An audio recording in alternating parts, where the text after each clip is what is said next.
예, 우리는 사랑이라는 단어를 너무나 잘 알고 있으나 그 진정한 사랑의 의미를 제대로 올바로 이해하지 못합니다. 진정한 사랑, 아가페란 무엇인가? 빌립보서 2장 5절부터 8절에 있습니다. 너희 안에 이 마음을 품어라.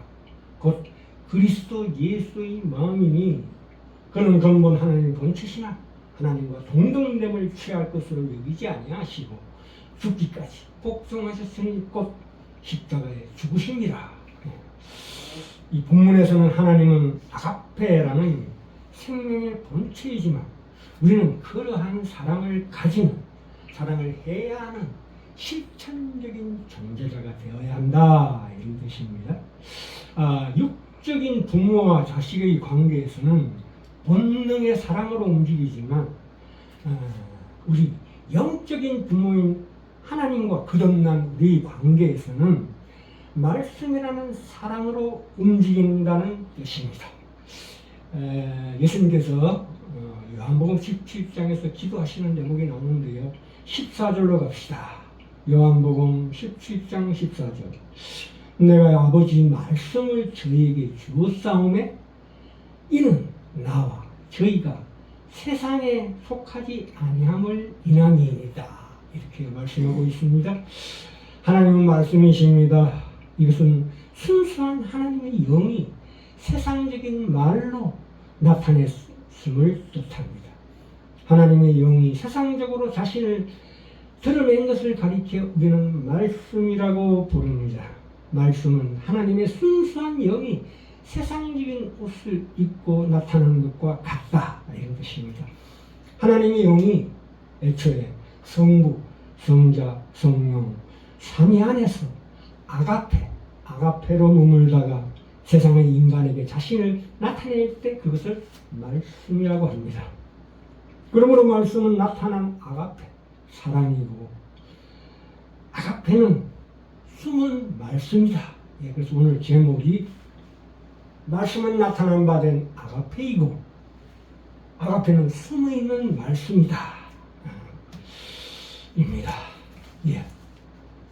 요한일서 4장 7절에 사랑하는 자들아 우리가 서로 사랑하자. 사랑은 하나님께 속한 것이니 아가페입니다. 사랑하는 자마다 하나님께로서 나서 하나님을 안다고 말씀하셨습니다. 성경, 특히 신약 성경에서는 인간은 처음부터 하나님의 피조물, 즉 자기 자신에게 속할 수 없고 자기 자신을 스스로 충족한 존재로 여길 수 없는, 오히려 하나님께 속해 있고 오로지 하나님으로만 충족해질 수 있다는 사실을 분명하게 말하고 있습니다. 내가 누구인가 하는 문제는 내 자신에게서 출발해야 되는 문제가 아니라 오로지 하나님, 즉 상대방 하나님에게서 출발해야 한다는 사실을 말해줍니다. 인간의 생명이 말하자면 스스로 자유로운 것이 아니라 누구에게 속한 존재라는 것을 뜻하는 것입니다. 속했다는 의미는 나의 실존, 내가 살아있다는 것이고 책임을 의미합니다. 왜냐하면 인간 자라는 것은 자기 스스로 되는 존재가 아니라 오로지 상대 앞에서 일어나는 존재이며 이 하나님이라는 그 상대로부터 의식되는 존재이기 때문입니다. 이런 의미에서 오늘날 과거의 고대인들이나 현대인들의 마음 생각 속에는 오직 자기 자신뿐입니다. 스스로 자신이고자 하는 노력에서 나오는 사랑, 그것이 자기 사랑입니다. 스스로 자신이고자 하는 노력에서 나오는 사랑이 자기 사랑인데, BTS 앨범에 Love Yourself라는 앨범이 있는데요. 그게 굉장히 열광합니다. 너 자신을 사랑해라는 뜻인데, 물론 시작은 그럴 수 있지만 계속 그런 식이면 안 된다, 이런 뜻입니다. 우리는 태생적으로 욕망을 가지고 태어납니다. 가장 큰 것은 내가 사랑을 하고 또 사랑을 받으려고 하는 그 갈급함인데, 그것은 본질적으로 하나님 나라를 향한 우리의 욕망, 우리 마음 깊은 곳에 있는 갈망인데요. 이 성경에서 얘기하는 기쁨이라는 것은 완전한 행복이요, 완전한 충족이요, 완전한 만족을 의미합니다. 요한복음 4장에서 나오지요. 우물가에 목마른 사마리아 여인에게 18절에서 그렇게 얘기합니다.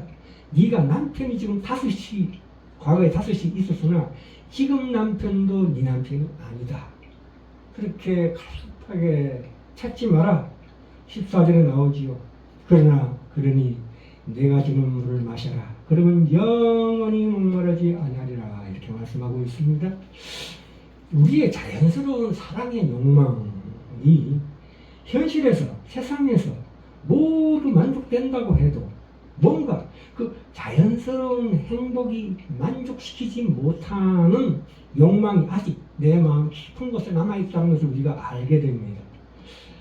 그 세상이 주는 그 사랑의 기쁨이 그 순간이 지나면 지속되지 못하는 그 마음 깊은 곳에 안타깝고, 그것은 일시적인 사랑일 뿐입니다. 반짝 왔다가 사라지는 것입니다. 우리가 느끼는 모든 욕망은 하나님의 나라를 가리키는 것이라고 전도서 3장 11절에 나오지요. 하나님 우리 마음에 영혼을 사모하는 마음을 주시는 것이라고 솔몬이 갈파하고 있습니다. 우리의 마음은 하나님 예수 그리스도 안에서 완전히 자리 잡을 때까지는 항상 갈급함으로 불안해하는 것이 정상입니다. 그러므로 세상의 기쁨은 영원한 천국의 그 진정한 기쁨의 일시적인, 말하자면 이정표에 지나지 않습니다. 이것은 무엇을 말하고 있습니까? 우리가 현실적으로 가장 가깝다고 생각하는 자식이라도 사실은 처음부터 내 것이 아닙니다. 내 것이 하나도 없습니다. 내 뜻과 상관없이 하나님께서 자연의 법칙으로 우리 몸속에 만들어서 자라게 한 것이 자식입니다. 우리가 보통 생각하기를 세상에서 가장 가까운 관계를 부모-자식 관계 또는 부부관계라고 얘기하는데 절대 그렇지 않습니다. 우리는 자식의 부모이기 이전에 하나님의 피조물로 창조되기 때문에 부모도 될 수 있는 것입니다. 그러니까 하나님과 나의 관계는 나와 자식의 관계보다 더 오래된 것이고 더 친밀한 것이다. 더 오래된 것이다. 이렇게 이해하시랍니다. 창세전에 나를 택하신 하나님이십니다.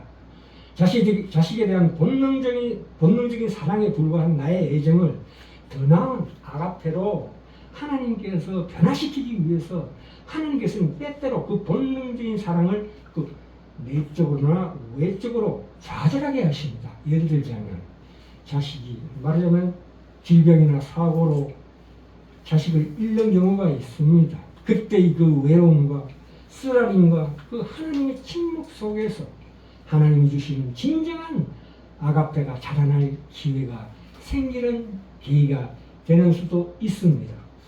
그 창세기 20장에 보시면 아브라함 사라에게 뭐라고 얘기합니까? 이삭을 제물로 바쳐라. 물론 이삭은 예수 그리스도의 샘플이지만, 그러나 그것도 있지만 이 아브라함과 사라의 자식에 대한 지나친 집착을 하나님께서 보기에는 진정한 사랑, 아가페가 부족한 것으로 이기 때문입니다. 제가 아가페가 부족하구나. 자식을 데려가자. 물론 그것은 예수 그리스도의 샘플이지만 말입니다. 우리가 인간의 타고난 이 감정은 그 자체로서 고귀하다거나 절급하다고 할 수 없습니다. 또는 거룩하다거나 속되다고 할 수도 없습니다. 그것을 우리 본능적인 사랑을 하나님의 고삐가 딱 쥐고 있을 때는 비로소 그 감정이 거룩해지는 것입니다. 거룩한 것입니다. 그러나 그 감정에 하나님의 고삐가 풀리면 그 자체가 무상이 되어버리면 예외 없이 부패되어 버립니다. 그런 감정이 끝내 아가페로 변화되지 않고 저급한 열정이 부패하면은 그 부패할 때보다 더 심하게 부패해버립니다. 높은 것일수록 더욱더 심하게 부패됩니다. 마귀도 강한 천사장이었습니다. 그래서 타락했을 때 더 무서운 악마가 되는 것처럼 말입니다. 세상에서 가장 훌륭한 것조차 이 위대한 아가페에 포함될 것입니다. 세상에서 가장 가까운 관계들도 우리를 기다리고 있는 더 친밀한 하나님의 아가페의 파편이요 그림자일 뿐이다. 그래서 마지막으로 누가복음 14장 26절에 나오지요. 물은 내게 오는 자가 자기 부모와 처자와 형제와 자매와 더욱이 자기 목숨까지 미워하지 아니하면 능히 내 제자가 되지 못하리라. 이것은 우선순위를 얘기합니다. 아가페보다 덜 귀하게 여겨라 이 뜻입니다.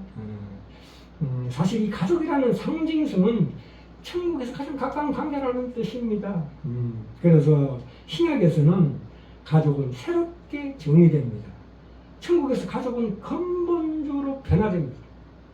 구원받은 모든 사람들은 그리스도의 신부와 같은 모습으로 그려지고 있습니다. 달리 말해서 천국의 새로운 관계들은 세상에서 가장 가까운 관계라는 구분으로 설명할 수밖에 없다 이런 것입니다. 그래서 우리가 이제 세상을 살아가면서 이 제목대로 말씀이 나타난 바 된 아가페이고 아가페는 숨어있는 말씀이라는 것처럼 우리 마음 깊은 곳을 하나님께 드리고 하나님께 속한 자로서 아가페를 실천하고자 노력하는 거룩한 성도 되기를 간절히 예수님 이름으로 축원합니다.